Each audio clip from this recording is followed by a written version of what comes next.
सासंग जी बड़े प्रेम से कहना धन निरंकार जी।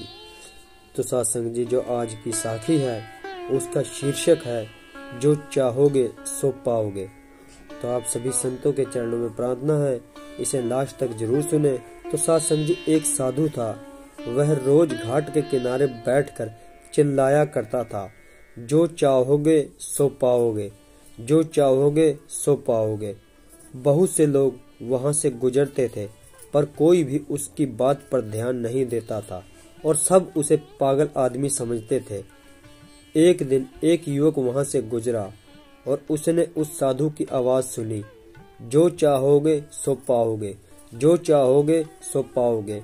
और वह आवाज सुनते ही उसके पास चला गया। सासंग जी उसने साधु से पूछा, महाराज आप बोल रहे थे कि जो चाहोगे सो पाओगे, तो क्या सच में आप मुझको वो दे सकते हैं जो मैं चाहता हूँ? साधु बोला, हाँ बेटा, तुम जो कुछ भी चाहते हो मैं तुम्हें जरूर दूंगा, बस तुम्हें मेरी बात माननी होगी। लेकिन पहले ये तो बताओ कि तुम्हें आखिर चाहिए क्या? साधु बोला। फिर युवक बोला, मेरी एक ख्वाहिश है, मैं हीरों का बहुत बड़ा व्यापारी बनना चाहता हूँ। तो सासंग जी इस पर साधु बोला, कोई बात नहीं, मैं तुम्हें एक हीरा और एक मोती देता हूँ, उससे तुम जितने भी हीरे मोती बनाना चाहोगे वह बन पाएंगे। और ऐसे कहते हुए साधु ने अपना हाथ आदमी की हथेली पर रखते हुए कहा, पुत्र मैं तुम्हें दुनिया का सबसे अनमोल हीरा दे रहा हूँ। लोग इसे समय कहते हैं। इसे तेजी से अपनी मुट्ठी में पकड़ लो और इसे कभी मत गंवाना।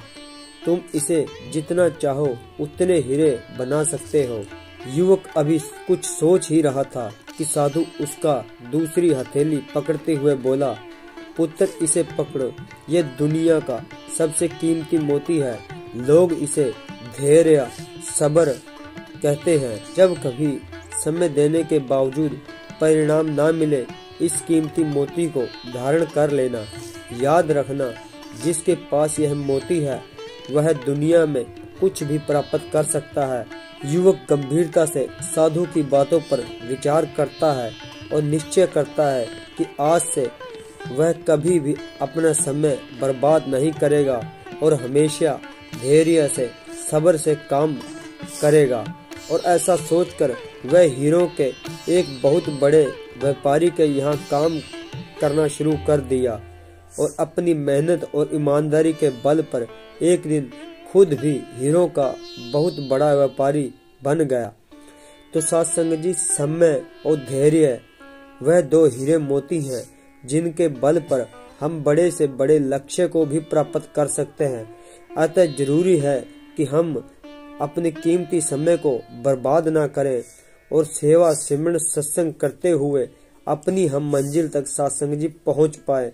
क्योंकि आप सभी संतों को पता है सेवा सिमरन सत्संग भी हमारे जीवन में उतनी ही जरूरी है जितना हम किसी भी चीज को समय देते हैं।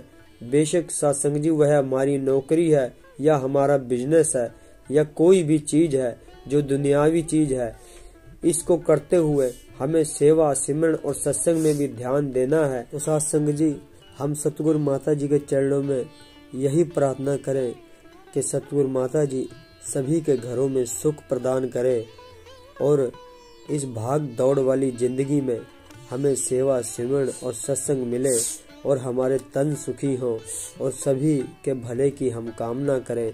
सत्संग जी सभी को हर प्रकार की ये सतगुरु सुख दे, यही याचना प्रार्थना सतगुरु के समक्ष हम सभी करें। सत्संग जी बड़े प्रेम से कहना धन निरंकार जी।